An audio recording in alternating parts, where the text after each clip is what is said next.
I wanted nothing more than to be loved by my mom. I earned the grades, cleaned the house, followed every rule. But none of it mattered. Because her love always came with a price I could never pay. Welcome to Reddit Toxic Family Telltales channel. New episode every day. My mother used to make us step on the scale twice every morning, because, in her words, the first number might be wrong. But here's the kicker, the number on that scale determined how much love we got that day. If we were lighter, we were worthy. If not, cold shoulders, privileges stripped away, affection gone. One morning I asked her why she was doing this to us. She didn't hesitate. She pinched the fat on my stomach, sneered and said, "Look at your sister. She understands that beauty requires sacrifice." I just stood there frozen. That was 10 years ago. Today, my mom is sitting in a maximum security prison after the police finally raided her home. But let me take you back. I was 8 when it started. My sister Chloe was 9. That's when my mom transformed into the most weight-obsessed person I've ever met. Every single morning, scales twice. If either of us gained even half a pound, we lost TV, we lost time outside, we lost everything. Her twisted rule was simple: the heavier you were, the less love you deserved. I couldn't stand the constant hunger. My brain couldn't focus on anything but food. So I'd sneak crackers into the bathroom just to keep myself from shaking. Chloe, though? She became mom's golden child, her perfect little skeleton. Her nightly routine? 2 hours of jumping jacks from 8 to 10 p.m. She'd chew food just to taste it, then spit it into napkins, which she'd hide behind the radiators at school. Who does that? Who teaches that? Instead of helping her, mom praised her. Rewarded her. When Chloe dropped to 65 pounds at just 12 years old, mom celebrated by blowing $2 grand on a shopping spree, designer jeans in size 0, crop tops to show off her ribs, whatever she wanted. And me? I'd hear the same line over and over as my mom dug her nails into my side. "Look at your sister. She understands that beauty requires sacrifice." I wanted so badly to be the girl who needed nothing. But I wasn't. So instead of starving, I tried to win her love in other ways. I brought home perfect report cards, scrubbed the house spotless before school, won every science fair I entered. But no matter what I did, it was never enough. Mom would just look at me and say, "You should put all that energy into something useful, like fixing your diet." I knew deep down it was wrong, but whenever I tried telling other relatives, they'd shrug it off and say, "Well, your mom has such a perfect figure. Maybe you should listen to her." And I started to think maybe I was the crazy one. Until I turned 13. I came home one day and found Chloe collapsed in the hallway, her skin pale as paper, an empty bottle of mom's prescription diet pills beside her. My hand shook as I dialed 911. I rolled her into the recovery position, whispering, "Stay with me, please, just stay." Her lips trembled, and when I pressed my ear to her mouth, I heard it. I just wanted to lose 5 more pounds for mom's birthday. At the hospital, when Chloe woke up, the very first words out of her mouth were, "Do I look skinnier?" That's when I knew I'd already lost my sister. After that, I played along just to survive. I skipped breakfast, skipped dinner, held my stomach in every time mom looked at me, just to avoid her screaming. But when I was 15, everything shifted. Dad came back. He'd been overseas for work my whole childhood. And almost immediately, he filed for divorce and full custody. Mom fought like hell, but the medical records didn't lie. I moved in with Dad, started eating again, slowly became normal. Chloe? She told the court she wanted to stay with mom. By my senior year, I was finally healthy. I joined volleyball, rediscovered what it felt like to enjoy food. But when I turned 18, Dad asked if I wanted to spend my birthday with mom and Chloe. I hadn't seen them in years and I figured, why not? Big mistake. I showed up in loose clothes to avoid comments, but nothing could have prepared me for what I saw. The moment Chloe opened the door, bile rose in my throat. She looked like a cancer patient from an awareness poster, cheekbones cutting through paper-thin skin, hair falling out in clumps, arms like twigs. And yet, before I could even react, she laughed and said, "Oh my God, you've gotten so huge." My heart cracked in two. Then Mom appeared. She grabbed at my stomach, her nails digging in. "What have you done to yourself? You were finally getting somewhere, and now look at you. You're disgusting." I turned to leave, but she blocked the doorway. "You're not going anywhere until you drink this." She pulled out a meal replacement shake, one of those ancient ones she swore by. 200 calories. "You need to get back on track now." When I refused, she tried to force it down my throat. The smell hit me, it was rancid, sour, chunky. Expired. I gagged, turned away. That's when she screamed at Chloe to hold my arms, and together they tried to pry my mouth open. I was crying, gagging, fighting while the rotten shake spilled all over me. And Mom kept yelling, "This is for your own good." I finally broke free, ran to the bathroom, locked the door, and dialed Dad. They pounded on the door while Mom screamed through it, accusing me of choosing to be ugly, spitting on everything she claimed she'd taught me. By the time Dad and the police arrived, I'd vomited 3 times from stress and the rancid sludge that had gotten into my mouth. The officers saw Chloe and immediately called paramedics for her, too. As they loaded my sister onto a stretcher, I stood there shaking, tears blurring my vision. Her fragile, skeletal hand reached out and grabbed mine. Her lips barely moved, but I heard her whisper, "She made me take laxatives this morning, too." My stomach dropped. Outside, Mom was putting on a show, screaming about her parental rights, waving papers, yelling at the cops while the neighbors watched from their porches. I climbed into the ambulance with Chloe. The EMT, a young guy with tired but kind eyes, checked her vitals and his face hardened. Her heartbeat was dangerously slow, bradycardia. My phone buzzed. A text from Mom, "You're destroying this family. How could you do this to us?" At the hospital, chaos erupted. Mom screeched into the parking lot, waving legal papers, demanding to be in charge of Chloe's care. I'm her mother. I make all the decisions. But Dad stepped forward, calm but firm. Not anymore. I filed emergency custody this morning. Judge Martinez signed it an hour ago. Mom's face went pale, then red with rage. Security held her back while Chloe was rushed through the automatic doors. A social worker named Sarah showed up, clipboard in hand, asking questions. When she turned to me, her tone shifted. You're the sister who called 911? Why haven't you been around for 3 years? Why abandon her when she was sick? Her words cut like a knife. I tried to explain about Mom, the custody battle, everything, but Mom jumped on it immediately. She left us. She chose her father. Now she's here causing drama. Through the glass of the trauma bay, alarms blared. Chloe's monitors were going crazy. Her heart was giving out. Nurses and doctors rushed in, pushing meds, shocking her back. Meanwhile, Mom was busy telling anyone who would listen that I was violent, unstable, dangerous. She even pulled out old texts from when I was 13, angry teenage messages where I'd said things like, I hate you so much I could kill you. Security cameras caught every word, every performance. And then Mom pulled out her phone. I've been documenting everything. Every call, every message, every interaction. She hit play and my voice filled the waiting room, cut, edited, stripped of context. I hate you enough to hurt you. Even Dad's lawyer looked grim. If she's been building a case, this could get messy. That's when alarms screamed again. I looked through the glass and Chloe's heart had flatlined.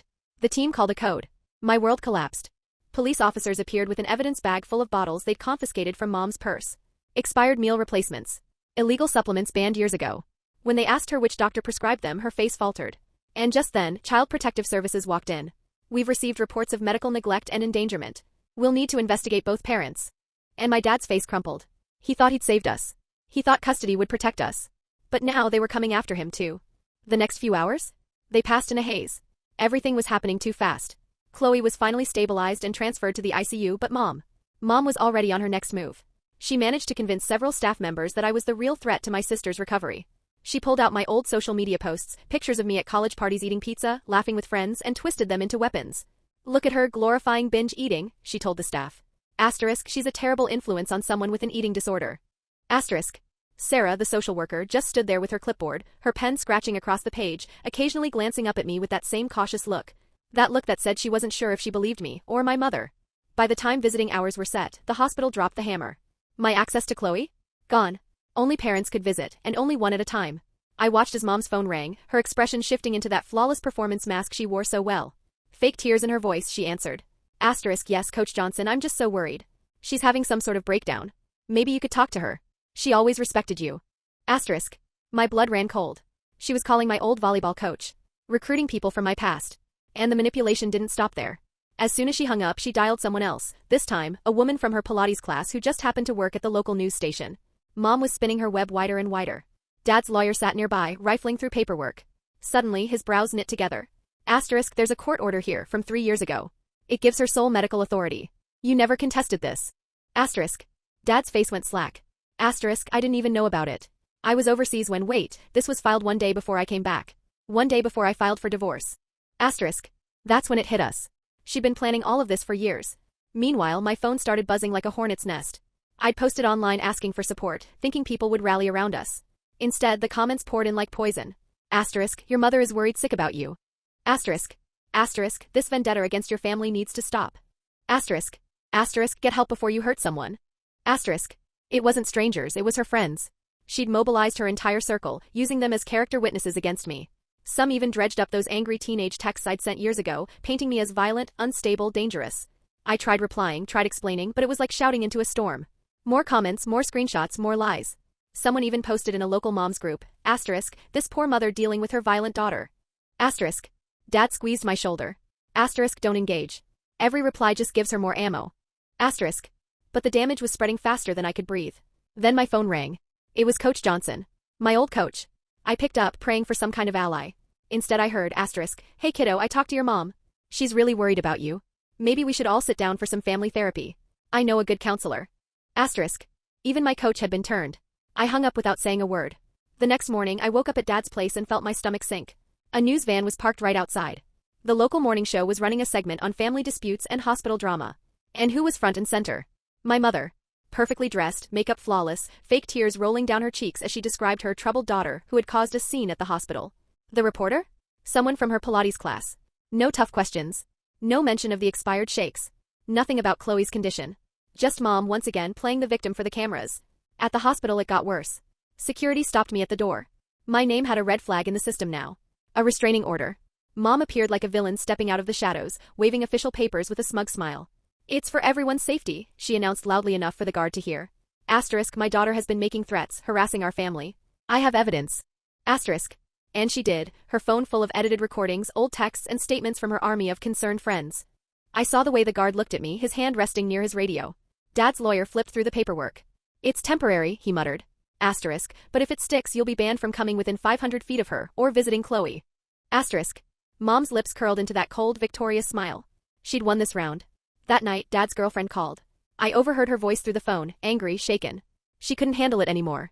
Asterisk, I can't be involved in something this toxic. Asterisk, she was breaking up with him. The fallout was tearing through everyone's lives. I realized then I couldn't keep playing defense. If Mom wanted to play dirty, I could too. I remembered she had a sister. Aunt Anne. The relative no one ever talked about. Mom had cut her off years ago, but I tracked her down on social media. She lived a few states away, and shockingly, she'd already been following what was happening online. I messaged her. Asterisk, I need to know what happened between you and my mother. Asterisk. Her reply came almost instantly. Asterisk, I've been waiting years for someone to ask. Asterisk. That night, we set up a video call. And sat there, holding a stack of old diaries, pages yellowed with time. She read aloud entries from when she and my mother were teenagers, stories of forced diets, pills their mother had made them take, twisted competitions that left scars.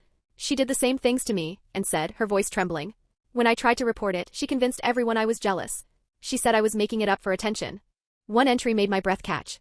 It described their mother's stash of diet pills, the exact same brand I'd seen in the evidence bag at the hospital. Anne's eyes burned with anger. Asterisk, she learned it all from our mother. And when she died, your mom kept the stash. Said it was sentimental.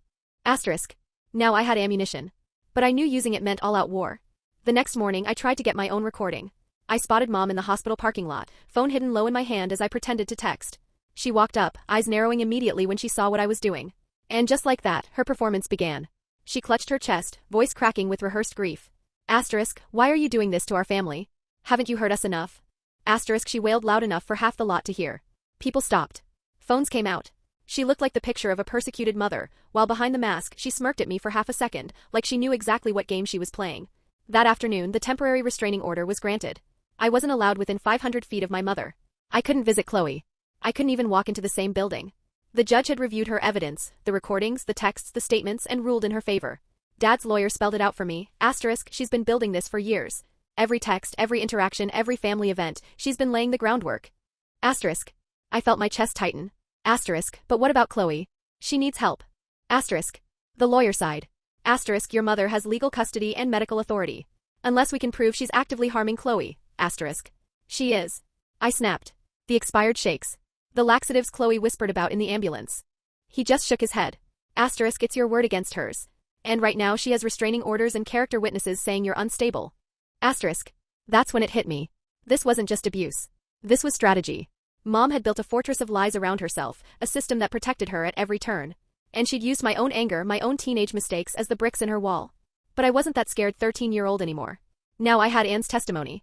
I had Dad's backing, even as it cost him everything. And most importantly, I had the truth. Chloe's whispered words echoed in my mind. Asterisk, she made me take laxatives this morning too. Asterisk. My sister was counting on me. And this time, I wasn't going to let her down. The fallout hit like a tidal wave. Within hours of the restraining order landing in my inbox, my college emailed me, academic probation, pending investigation into concerning behavior. Anonymous reports. A gentle suggestion that I pursue counseling before returning to campus. I sat at Dad's kitchen table staring at the screen while he paced grooves into the tile behind me. His phone wouldn't stop buzzing, clients canceling, his boss recommending some time off to handle the family situation. Mom's reach wasn't a rumor anymore, it was crawling through our lives like poison ivy. That evening, Anne called with her voice tight and breathy. She'd been sifting through old boxes and found a roll of film turned nightmare, photos from their childhood where their mother had literally drawn circles on their bodies with pen, problem areas to be fixed. In one shot, Mom stood with an arm around a visibly malnourished and beaming, while Anne held a certificate from some knockoff weight loss camp. She kept these like trophies, and said, hands trembling on camera, even after I begged her to throw them away. I asked her to scan everything. We needed a paper trail that went back generations. The files trickled into my email, JPEG after JPEG, until something in the metadata made my stomach dip. The scan dates were from last week. And, when did you take these to be scanned? Silence. Then a weary sigh. Your mother called me a month ago, she admitted. Said she was worried about you. Asked if there's any family history of mental illness. She framed it like she was scared for you. Cold washed over me. She wasn't just rewriting my story, she'd been setting the stage with the extended family too. How many other phone calls had she made? How many seeds had she planted? The next morning brought a knock that rattled the doorframe. Madison, one of Chloe's friends, stood on the porch, dark circles carved under her eyes. I need to tell you something, she said, glancing over her shoulder like someone might be watching. It's about the lawyer. She confessed the relationship wasn't real. Mom had hired him to cozy up to Madison and harvest information about Chloe, her condition, what she was saying about home, who she trusted. He met me at the gym on purpose, she whispered, voice breaking. Every coincidence was planned. Your mom knew Chloe was getting worse. She didn't care. She just wanted ammo against you. Will you testify? I asked. Madison pulled a crumpled paper from her bag, a confidentiality agreement. Penalties, $50,000. Dad's lawyer skimmed it and nodded grimly. Binding? Ironclad. Mom had sketched every angle before we even picked up a pen. That afternoon I broke my own rule. I drove to the hospital anyway. The restraining order kept me from Chloe's room, but not from the sidewalk across the street. I waited for shift change, praying I could catch a nurse or doctor on the way out. Instead, I saw Mom glide through the doors with a woman I didn't recognize, polished hair, designer bag, expensive everything. They laughed familiar, like old friends who'd done this dance before. I trailed them at a distance to a coffee shop and watched through the window as Mom spread papers across the table, tapping sections with a manicured finger. The woman signed, then passed over an envelope, thick. Cash thick. I zoomed my camera and snapped photos until my thumbs shook. When they left, I slipped inside. A college kid with gauges was wiping crumbs off their table. Random question, I said, forcing casual. Those two come here a lot? He shrugged. The blonde's here all the time. Always with new people and paperwork. Thought she was in real estate or something. Real estate? Or reputations? The answer arrived that evening, not from the coffee shop but from Dad's bank. Someone had tried to get into his accounts using security questions that only family would know, his mother's maiden name, his first pet, old addresses. The bank flagged it. She's trying to drain me, Dad said, collapsing into a chair. Make sure I can't afford to fight. We spent the night changing passwords, calling credit bureaus, freezing everything that could be frozen. It didn't stop the bleeding. Cards were declined at the grocery store. When Dad called, the bank said they'd been reported stolen. Cancelled. 7 to 10 business days for replacements. Mom was stripping our defenses to the studs. The next day, Sarah, the hospital social worker, asked to meet somewhere neutral. We chose a diner downtown with buzzing neon and the smell of burnt coffee etched into the walls. She slid into the booth, eyes flicking to the door every time it opened, then pushed a folder toward me. I shouldn't be showing you this, she murmured, voice low. But something's wrong. Inside were multiple versions of Chloe's intake forms, all dated the same day, all signed by Mom, all different. Different weights recorded. Different timelines for when the eating disorder started. Different emergency contacts. She keeps changing the story, Sarah said, tapping each one in order. 90 pounds, then 85, then 78. Started last year, becomes 3 years ago, becomes since childhood. It's like she's testing which narrative gets the response she wants. My eyes burned. On the final version, the one that had landed Chloe in the ICU, the facts were arranged to make me the problem. Recent family conflict, agitation after sister's visit, patient destabilized by sibling. A careful frame job nailed into place. There's more, Sarah added, pulling out her phone. She flipped through photos of the hospital gift shop. Your mother buys things, flowers, chocolates, balloons, expensive cards, but they never reach Chloe's room. In picture after picture, Mom stood at the register, smile turned up to max brightness. She hands them to staff instead, Sarah said. Nurses, doctors, administrators. Always with a note about how grateful she is. She's curating loyalty. I asked Sarah to document it officially. She pressed her lips together. I want to help, she whispered. But she's already complained about me to my supervisor, said I'm biased. One more complaint and I could lose my job. Another ally boxed in. That night, sleep wouldn't come. I kept seeing Chloe alone in that room while Mom whispered poison into her ear. I needed to reach her. Then I remembered the email account Chloe and I made as kids, the one we used for our shared stories, trading paragraphs back and forth after bedtime. The password was our middle name mashed with our birthdays. My hands shook as I typed it in. It opened. A new draft sat in the folder, saved yesterday. From Chloe. Asterisk, I know you're trying to help. Mom says you're sick and dangerous. But I remember what you did when I took those pills. You saved me. She's making me take things. Says they're vitamins, but they make me feel worse. I'm scared. Please don't give up on me, asterisk. I didn't realize I was crying until tears hit the keyboard. I started typing back, about Dad's emergency filings, the evidence we were collecting, when the page flickered and kicked me out. Password changed. Locked. My chest went hollow. She'd found our secret. And now? Now it was evidence I'd violated the restraining order online. The next morning, Dad's lawyer called with the news I dreaded. Mom had filed an emergency motion accusing me of stalking and manipulating a vulnerable patient. She wanted the restraining order extended and criminal charges. Hearing tomorrow. We needed character witnesses fast. We started dialing. My college advisor said she'd received troubling information and recommended distance. Former volleyball teammates had been told I was going through something and maybe needed space. The manager at my old restaurant Summers said someone called to ask about my history of violence with customers. I didn't have one because it didn't exist. But doubt is a weed that loves any crack in the pavement. In desperation, I called my high school chemistry teacher, Mr. Peterson. He'd retired to the coast last year. He listened without interrupting. I always wondered about your home life, he said finally. You and Chloe had signs. But your mother was so involved. So convincingly concerned. She fooled us. He agreed to write a character statement, then sighed. It might not be enough. She has years of story. You have days. The night before the hearing, we spread everything on the table. Anne's diaries and photos, the expired shakes, Sarah's notes about the gift shop diplomacy and the intake forms that changed with the wind, Madison's confession about the lawyer. Dad's attorney sorted it all into neat stacks and still looked defeated. It's a lot, he said, but it's circumstantial. She'll have explanations. And her roster of character witnesses outnumbers yours 3-1. He didn't have to finish the thought. I could see the verdict in his eyes. My phone rang, unknown number. I nearly ignored it. Is this Chloe's sister? A young male voice asked. Who is this? I'm Jake. Night shift nurse. He lowered his voice. I need to talk to you about your sister. We met at a 24-hour diner near the hospital. Jake slid into the booth in wrinkled scrubs, eyes rimmed in red, head on a swivel like he expected Mom to materialize from behind the pie display. I could lose my license for this, he said. But I can't keep quiet. He unlocked his phone and showed me photos, close-ups of Chloe's medication charts. Doses wrong. Meds that should be given with food scheduled for an empty stomach. Quantities that made sense for a full-grown adult, not a 70-something-pound teenager. Your mother insists on being present for every dose, Jake whispered. Says Chloe is resistant and needs encouragement. He swiped to another photo, Mom's purse open on the bedside table, pill capsules nestled among lip gloss and receipts. I watched her crush tablets into apple juice. Stir powder into protein shakes. Said they were vitamins prescribed by her regular doctor. I've been a nurse 5 years. Those aren't vitamins. Did you report it? I asked. Report it to who? He gave a bitter half-laugh. The charge nurse she brings coffee for? The night supervisor she showers with gifts? Everyone loves her. They'd say I'm seeing things. But Jake had been keeping his own ledger, time-stamped photos, notes, dates. He even slid a tiny evidence bag across the table. Inside, a single pill. I took one, he said, almost apologetically. I'm getting it tested. Your sister is getting worse because of what she's being given. Her body can't handle it. But the docs see an eating disorder patient who isn't improving and stop there. Will you testify? I asked, barely breathing. He went pale. I can't. If this gets out, she'll ruin me. She's already made friends with half the staff. I nodded. I understood. Mom built fortresses out of favors and thank you cards. We gathered our things to leave when Jake's hand shot out to grab my sleeve. There's something else, he said. I overheard your mom talking about transferring Chloe to a specialty clinic in Arizona. I looked it up. It doesn't exist. The address is dirt. She plans to move her and no one will notice until she's gone. My vision tunneled. I called Dad's lawyer from the parking lot, breath fogging in the dark. He listened, then exhaled slowly. If we use Jake's photos without proper channels, he said, it could blow back. Illegally obtained evidence is a minefield. The hearing is in 6 hours. 6 hours. We had a mountain of truth and a thimble of admissibility. But there was one thing Mom hadn't calculated for, Chloe. In all those years of training my sister to be silent, obedient, empty, Mom forgot that silence can learn to whisper in codes. That draft email Chloe left me wasn't just a plea. Buried in the sentences, in the silly cipher we made as kids for our bedtime stories, were the names of the pills, the time she was forced to take them, and the Arizona clinic details Mom bragged about while assuming Chloe wasn't listening. From her hospital bed under watchful eyes, my sister had started building her own case. The hearing was in 6 hours. Mom thought the board was hers, every piece locked in place. But a single move can flip a game.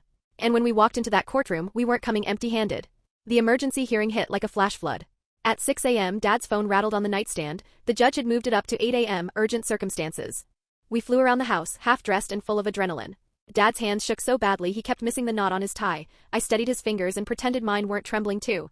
The courthouse steps were slick with dew when we climbed them.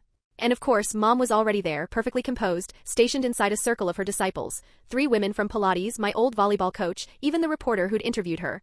They huddled like a bodyguard unit while she dabbed at her eyes with a tissue, the picture of tragic grace. Inside, I spotted Madison in the back row, staring at her lap. She wouldn't look at me. The lawyer she'd dated sat at Mom's table, smoothing his cufflinks, flipping pages like he already knew the ending. Judge Catherine Winters swept in, a steel-spined woman in her 60s, the same judge who'd handled the custody case years ago.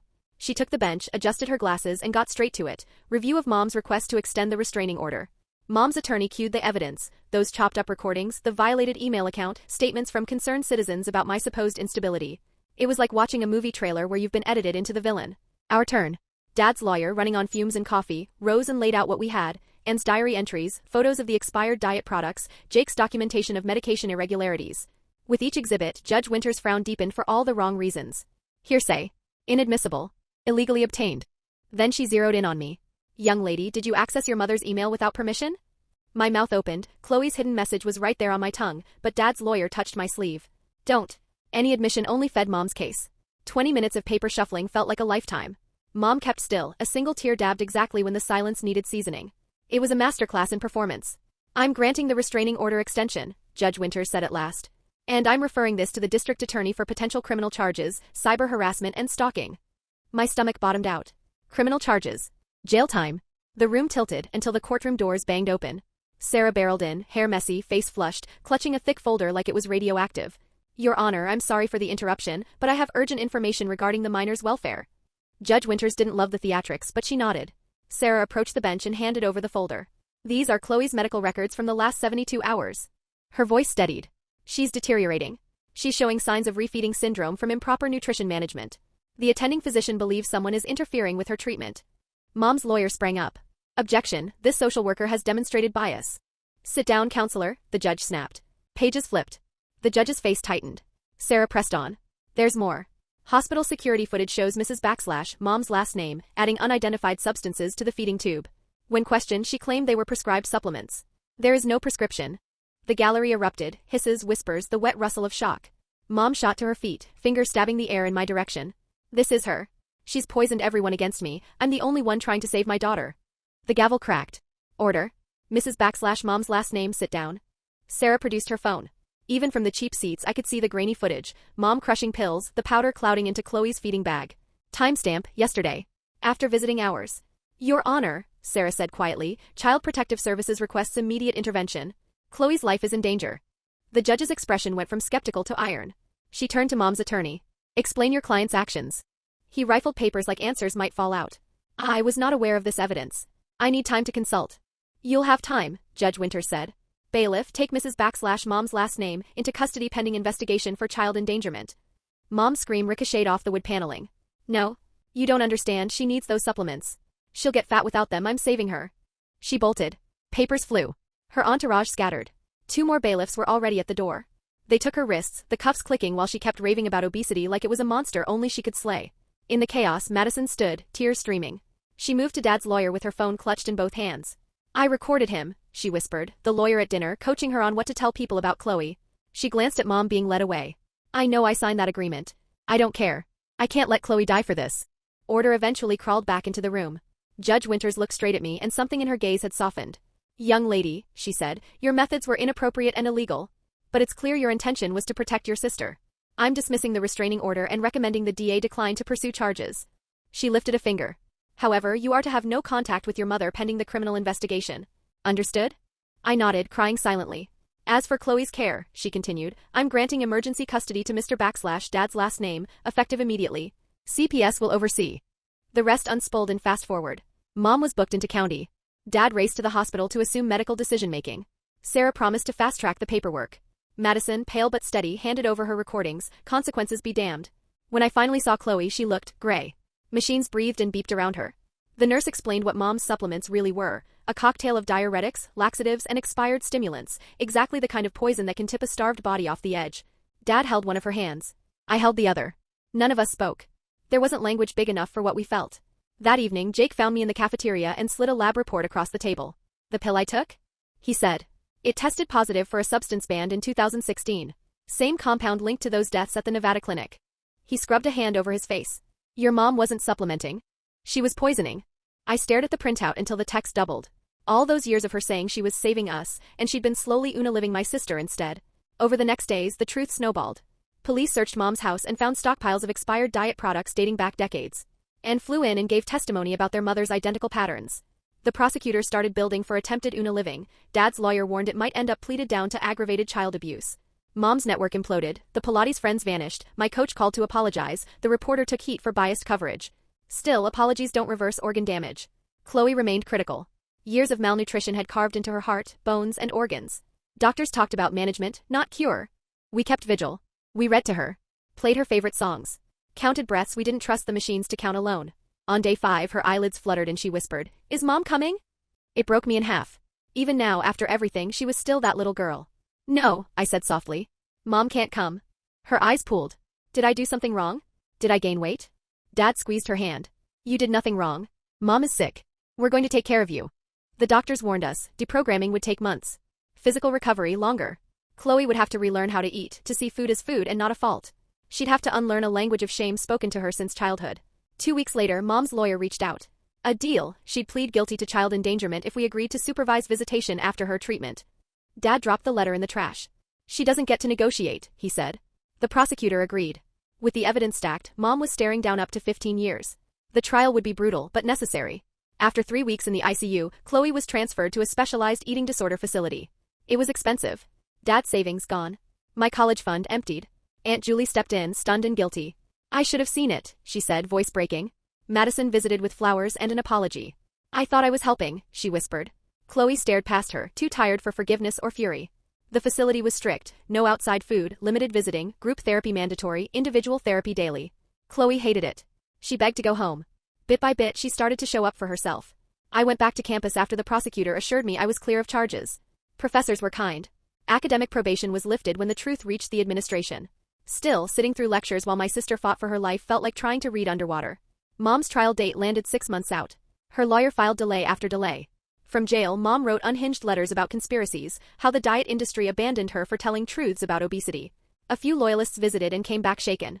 Without the filters and gift baskets, the mask had fallen. All that was left was obsession. 3 months into treatment, Chloe had a breakthrough during family therapy. She looked straight at me for the first time since the ICU. I knew, she said quietly. I knew the pills were making me sick. But when I was dying, she paid attention. Dad cried, really cried for the first time.